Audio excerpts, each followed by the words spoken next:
여러분 반갑습니다. 여러분의 반도체 오빠 천혜자입니다.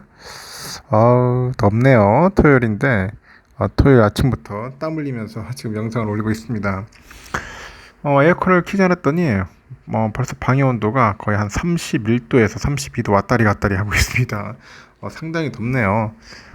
더운 날씨에도 여러분 어떻게 잘 보내셨는지 모르겠어요. 이 숙면을 취한다는 게 쉬운 게 아닌 것 같습니다.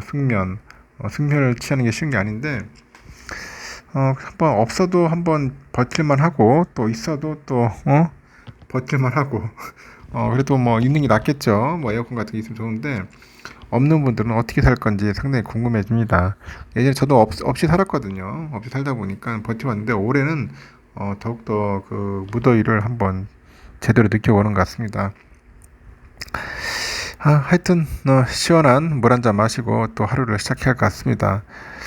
우리가 또 사람이 살아가다 보면은 그 매력적으로 그런 느끼는 의외의 성격이 있어요. 사람들의 성격 다양하지만은 이 매력적으로 느끼는 의외의 성격이 있더라. 뭐 우리가 보통 이런 말을 할 겁니다. 뭐 사교성이 좋다, 유머 감각이 뛰어나다, 배려심이 넘친다. 하여튼 사람들은 이와 같은 그런 자질들이 매력적인 사람들이 가지고 있는 특징이라고 이제 생각을 하는데 정말로 매력적인 사람은 따로 있다고 합니다. 따로 있더라. 그렇죠. 그것은 바로 뭐냐? 혼자서도 잘 지내는 사람이더랍니다. 혼자서도 잘 지내는 사람이다. 혼자서 잘 지내야 돼요. 인간관계 때문에 전전긍긍하는 사람들은 대부분 혼자 있기를 못 견디는 사람들이에요. 이들은 혼자 있는 걸 두려워하기 때문에 다른 사람을 신경 쓰고 이제 비위를 맞추느라 불필요한 그런 에너지를 이제 낭비하고는 하죠. 하지만 그 혼자서도 안정적으로 이제 잘 지내는 사람들은 그 다른 사람에게 휩쓸리지 않고요. 인간관계로 안달하지도 않아요. 안달하지도 않습니다. 이런 사람들은 자존감이 높고 다른 사람에게 쉽게 흔들리지도 않습니다. 그리고 이런 사람들과 함께 있으면 부담감도 없고 편안함을 또 느끼게 되는 거겠죠. 인간관계에 대해서 어려움을 느끼고 있다면 인간관계 속에서 해결 방법을 찾기보다는 혼자 있는 연습을 해봐야 하는 게 바로 이런 이유 때문이 아닌가 생각이 듭니다. 혼자 있는 연습을 해보자. 여러분 어떻습니까? 혼자 있는 거 잘 되잖아요. 쉽지가 않을 텐데 또 혼자 있다 보면 또 굉장히 편해 또 그게 또 어떻게 보면 또 여러분들에게 또 편안함을 또 줄 수 있지 않겠나 하는 생각이 또 듭니다. 그러면은 또 삼성의 이야기를 한번 또 떠들어 보도록 할까요? 요즘 폭염 때문에 난리인데 요즘 또 음식물 처리기 이 음식물 처리기가 침체된 가전시장의 활력을 불어넣을 그런 제품군으로 부상하고 있더라고요. 요즘 장마와 폭염이 장기간 이어지다 보니까 음식물 쓰레기 처리에 또 어려움을 호소하는 이 소비자가 늘어나고 있어요. 여기다 그리고 이제 고물가 영향으로 외식 대신에 이제 집밥 트렌드가 이제 가속화됩니다. 너무 비싸요. 요즘 외식하려니까 차라리 그냥 집밥을 하는 게 낫겠다. 그래서 집밥 트렌드 가속화되는데 이에 관련 시장이 1조 원 정도 규모로 팽창을 했습니다. 중소 가전업체들에 대해서 가전업체를 이어서 대기업도 현재 가세할 채비를 하고 있다. 그러다 보니까 시장 규모가 커지고 있다. 그런 이야기죠. 관련 업계에 따르면 중소 가전업체가 앞다퉈서 신제품을 내놓으면서 기술 경쟁력을 벌이고 있는데 이 스마트 카라 음식물 처리기는 고온 건조 분쇄 방식인 그 수분 그 제로 기술이 적용이 돼가지고 적용돼서 수분을 최대 99.6% 제거한다네요. 그러니까 음식물 쓰레기 부피를 최대 95% 줄여주고 처리 과정에서 이 병원성 미생물을 99.9% 살균한다는 게 회사 측의 설명입니다. SK매직 에코클린은 순환 제습 건조 분쇄 기술을 적용했어요. 기존의 단순 건조와 분쇄를 넘어가지고 냄새와 습기까지 투명한 물로 응축해가지고 배수구로 배출하는 형태죠. 휴롬은 그 악취의 원인 중 하나인 배수통을 앞센 제품을 선보였습니다. 블로펜 그 바람으로 이제 수분을 증발시켜서 배수 처리가 필요 없도록 설계했는데 고온 건조 저속 분쇄 방식을 적용을 해가지고 이 수분이 많은 식재료는 최대 96.4%까지 감량을 해요. 4%까지 감량을 하고 그 예톰의 웰싱더 라인은 미생물로 음식물을 분해하는 제품인데 이중도어랑 5단계 흡착 탈취 시스템으로 냄새를 차단해요. 쿠쿠전자도 미생물 관리 알고리즘 그 기술을 적용한 제품을 출시를 했더라고요. 그래서 현대홈쇼핑은 리빙 분야 자체 브랜드죠. 에버블루를 통해서 음식물 처리기 신제품 스마트 얌얌, 스마트 얌얌을 선보였습니다. 대기업도 이 시장에 뛰어들 채비를 하고 있는데 업계 관계자도 LG는 올해 연말께 음식물 처리기를 선보일 것이라고 합니다. 삼성도 더 제로라는 음식물 처리기 상표권을 출원해서 제품 출시는 시간 문제라고 하죠. 이렇게 음식물 처리기 시장이 커진 이유는 쾌적함과 편리함, 그리고 외식비 절감을 원하는 소비자 요구와 그 신시장 개척이 급한 그 가전업체들의 이해관계가 맞아떨어졌기 때문이라고 하죠. 음식물 쓰레기는 습도랑 그 폭염에 노출이 되면은 주방 악취를 유발해요. 그리고 날파리 번식의 원인이 됩니다. 코로나가 만들어낸 그 집밥 트렌드하고 고물가로 인해서 외식 기피 현상도 뭔가 수요를 끌어올렸다, 그런 이야기도 있네요. 매출 증가세가 꺾인 가전업체들의 신시장 개척 필요성도 시장 성장에 불을 붙였고, 가전시장은 지난해부터 냉장고, TV, 에어컨, 세탁기 등 대형 제품 수요 둔화가 지속이 돼가지고 신규 영역 진출 필요성이 절실해졌죠. 업계에서는 음식물 처리기 보급률이 5%가량으로 낮아서 성장 여력이 충분하고 소비자 구매 의향도 높은 것으로 보고 있고요. 시장조사업체 오픈서비의 가전제품 트렌드 2022에 따르니까 구매를 희망하는 주방가전의 음식물 처리기가 1순위로 꼽혔습니다. 1순위. 업계관계자도 국내 음식물 처리기 시장 규모가 2021년 2천억 원대에서 올해는 1조 원대를 돌파할 것으로 보고 있다, 그렇게 이야기를 하는 것 같습니다. 필요하신 분들은 하나 구입하셔가지고 사용하시면 상당히 좋을 것 같고요. 삼성이 오는 9월에 독일 뮌헨에서 열리는 IAA 모빌리티 2023에 참가를 해요. 자동차 업계 리더들이 전기하고 자율주행차 등 모빌리티 미래와 혁신 아젠다를 공개하고 설계하는 이 자리에서 삼성은 반도체하고 전장 분야 그 리더로서 다양한 솔루션하고 기술을 제시할 전망입니다. 전자학에 따르면 삼성은 반도체 부분에서 최근에 사내 블로그를 통해 가지고 IA 모빌리티 23 현장에서 다뤄질 자동차 그 기술 트렌드하고 연관 반도체 기술 등을 소개했습니다. 삼성 반도체 유럽 총괄 소속으로 메모리 마케팅을 담당하는 리차드 월시 VP는 자동차 산업과 모빌리티 분야 전반은 중대하고 지속적인 변화의 시기를 겪고 있다고 합니다. 삼성의 메모리 기술은 이러한 변화에서 핵심적인 역할을 할 거다, 그렇게 예고를 하네요. 삼성전자가 발표할 그 메모리 기술하고 솔루션에 대해서도 언급을 했는데 자율주행과 관련해서 현재 첨단 운전자 보조 시스템하고 자율주행 발전 속도로 이제 볼 때 향후 5에서 10년 내에 고속도로를 주행하는 차량의 50% 이상이 자율주행이 가능할 것으로 예상을 합니다. 이에서 완전 자율주행으로 전환이 탄력을 받다 보니까 이를 지원하는 기술에서 생성되는 데이터의 양이 증가하고 있는데 이를 위해서는 향상된 처리 능력과 대용량 그리고 고성능 메모리 솔루션이 필요하다고 하죠.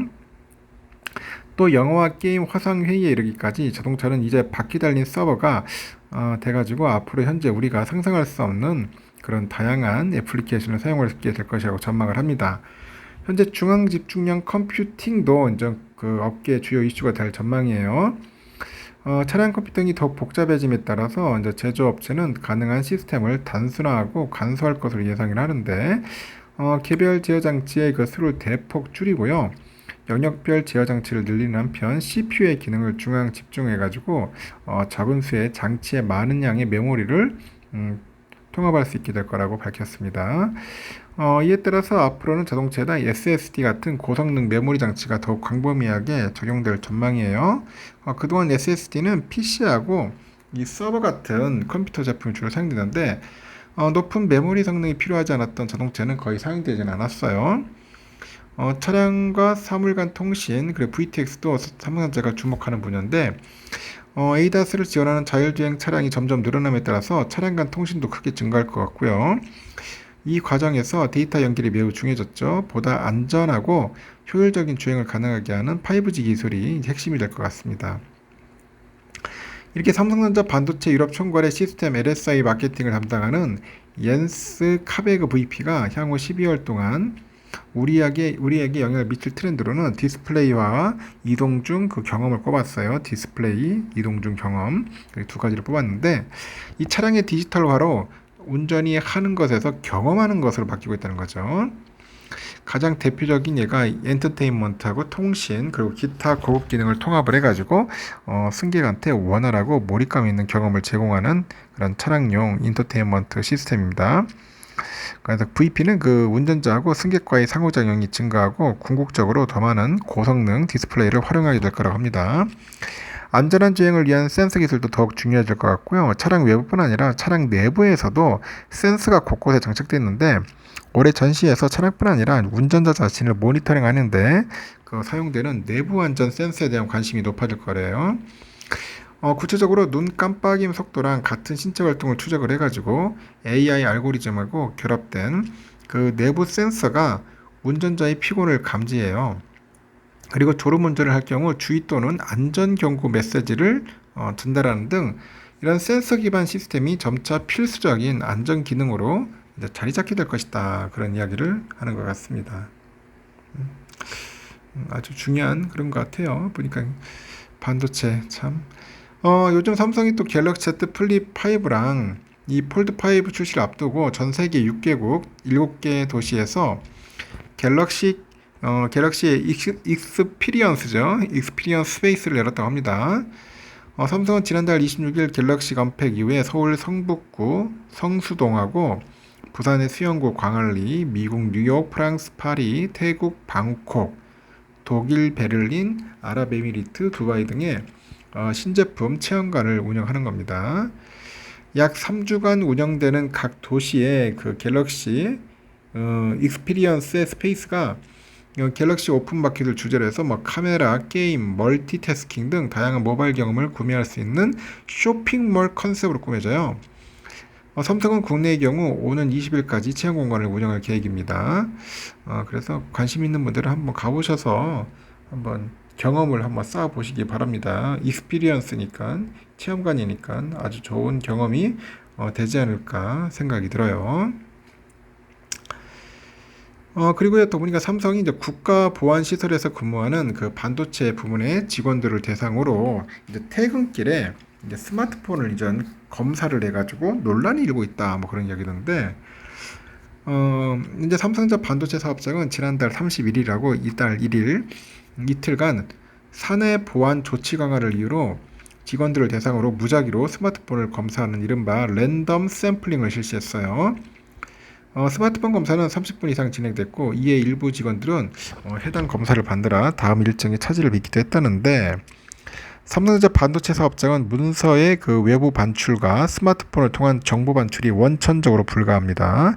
그 사업장에 들어가려면은 카메라 렌즈에 보안 스티커 부착하고 갤럭시 등 안드로이드 폰은 모바일 기기 그 관리 앱을 설치해야 돼요. 그래야 출입할 수 있다고 합니다. 하지만 삼성은 이 같은 사내 보안 조치에도 내부 기술 유출 사건이 잇따르다 보니까 지난 2월부터 강화된 사내 보안 조치를 시범 운영하고 있는 것 같아요. 삼성 관계자도 랜덤 샘플링은 시스템을 통해서 랜덤으로 선정된 그런 임직원에 대해서 정밀 검사를 실시하는 거라 합니다. 하도 요즘 보니까 그 기술 유출하고 팔아먹는 놈들이 있다 보니까 오죽했으면 삼성이 이걸 하겠어요. 그래서 스마트폰 일부 그 MDM 시스템 이상 징후자에 한해서 별도의 체크를 했다고 하는데 삼성전자 그 일부 직원들은 이번 스마트폰 검사에 대해서 개인 프라이버시 침해라고 반발을 합니다. 현재 MDM 앱의 기능은 구체적으로 알려진 바는 없다. 하지만 이 앱을 이용하면 카메라 차단 외에도 개인 데이터 수집 그리고 삭제는 물론이고 이 앱 설치 관리까지 할 수 있다는 우려가 있어요. 삼성뿐 아니라 그동안 이 앱은 개인의 인터넷 열람 기록과 문자 메시지, 통화 기록 등 광범위한 접근 권한을 요구한다면서 논란이 있었습니다. 이에 대해서 삼성전자 일부 직원은 임직원 핸드폰 사찰이라면서 불만을 제기하는데 삼성은 일단은 스마트폰 검사를 중단했지만 랜덤 샘플링은 앞으로 계속한다는 겁니다. 이번 사태는 불시 검문 대상에 포함되지 않는 DX 사업부에도 입소문이 퍼지면서 사내의 또 다른 관심사로 떠오를 수 있다. 그런 이야기를 하는 것 같습니다. 참 큰일이네요. 보니까 하도 기술 유출이 심각하니까 저렇게까지 하는 것 같습니다. 그리고 글로벌 IT 수요와 업황이 이제 점진적으로 이제 회복함에 따라서 삼성의 전자 계열사들은 상반기보다 하반기 좋은 실적을 낼 것 같고요. 대표적으로 반도체 한파의 사상 최악의 성적표를 받은 삼성은 하반기에는 반도체 사업 적자 규모를 줄일 거로 예상되네요. 이와 함께 디스플레이 성수기 효과, Z 플립 5하고 폴드 5 신제품 출시 등으로 실적 회복이 기대되는 상황인데, 다만 거시경제 리스크 등으로 인해서 수요 회복 불확실성은 여전할 거다고 그런 전망도 있습니다. 삼성의 그 반도체 부분의 하반기 메모리 감산 효과는 가셔야될 거고, 삼성이 1분기 말에 본격적인 메모리 감산에 돌입해서 웨이퍼 투입에서 메모리 칩 생산까지 한 통상 5개월 걸리는 점을 감안하면은 그 효과는 한 3에서 6개월 정도 나타나죠. 또한 DDR5나 LPDDR5X, HBM3 등 고부가 제품 판매랑 신규 수주를 확대하면서 실적 개선에 사활을 걸고 있는데요. 인프라하고 R&D, 패키징에 투자를 지속하고요. 게이트 올라라운드, 공정의 완성도 향상 등으로 중장기 경쟁력을 강화할 계획입니다. 특히 삼성은 미래 급증하는 HBM 수요에 맞춰가지고 공급 능력을 지속 확대해 나갈 방침이고, 증권가에서도 3분기에도 DS 부분의 적자를 전망했는데, 다만 이전 분기보다 적은 2조에서 3조 원대를 기록할 거라고 합니다. 4분기에는 영업손실이 손익분기점 수준으로 축소되거나 작년의 4분기 이후 1년 만에 분기적 흑자로 전환될 가능성이 있죠. 4분기 DS 부분의 흑자 전환을 예상한 증권사는 KB하고 대신 키움증권으로 보는 것 같아요. DX 부분은 폴더블하고 스마트폰, 태블릿, 웨어러블 등 주요 신제품을 출시하는데, TV 가전 프리미엄 제품 판매를 확대해서 견조한 수익성을 유지할 방침이고요. 무엇보다 하반기 기대작이죠. 갤럭시 Z5 시리즈가 얼마나 판매량을 끌어올릴 수 있을지가 관심사입니다. 현재까지 시장 반응 긍정적이고, 삼성이 지난 1일 자정부터 새벽 1시 40분까지 삼성닷컴에서 Z 플립 5랑 폴드 5 사전 판매 라이브 방송 진행했는데, 폴더블 스마트폰 역대 최다 판매 신기록을 달성했네요. 삼성 디스플레이도 삼성과 애플의 플래그십 스마트폰 출시로 성수기를 누릴 것 같고요. 삼성 디스플레이는 애플 아이폰 15 기본과 플러스, 프로, 프로맥스 등 이 4개 모델하고 Z5 시리즈의 패널을 공급한 것으로 알려져 있어요. 그래서 6월부터는 그 하반기 신모델 선행 생산이 시작됐고, 3분기 계절 성수기 효과가 기대되죠. 그리고 매크로 불확실성이 지속되고 있는데, 이 3분기에는 Z 폴드 5 신모델 출시 효과가 있기 때문에 실적은 개선될 거라고 봅니다. 삼성의 3분기 연결 기준 영업이익 컨센은 2조 9,300억 정도 돼요. 이 삼성 전기에 또 적층 세라믹 캐패시터 MLCC라고 하는데, 이 사업은 하반기부터 개선될 거라고 합니다. 최근에 보니까 생성형 AI죠. 그리고 고성능 스마트폰 시장이 확대되다 보니까 이 필수 부품인 MLCC, 이 MLCC의 출하량도 증가하고 있다고 봅니다. 애플이 올해 3분기 출시할 예정인 아이폰 15는 전작 대비 사양이 업그레이드 되면서 더 많은 MLCC 부품이 들어가고요. 또 국내 기업들이 생성형 AI 서비스 개발에 주력하다 보니까 데이터 센터 건설도 증가할 거로 보고 있습니다. MLCC의 수량 증가와 가동률 회복으로 해서 전 분기 대비 수익성이 개선될 것이라고 하는데, 이런 수요 불확실성 속에서도 MLCC 가동률이 상승되는 흐름이 이어지고 있어서 실적을 회복할 기회가 다시 올 거라고 합니다. 이와 함께 삼성이 갤럭시 Z5 시리즈의 폴더블용 초슬링 카메라를 공급하는 점도 기대 요인이라고 하죠. 중화권 스마트폰 업체들을 대상으로도 폴디드 줌 카메라 등을 공급할 예정이라고 합니다. 참고하시면 되겠습니다. 삼성의 이야기는 여기까지 하고, 여러분 날이 무덥습니다. 시원한 하루 보내시기 바라요. 감사합니다.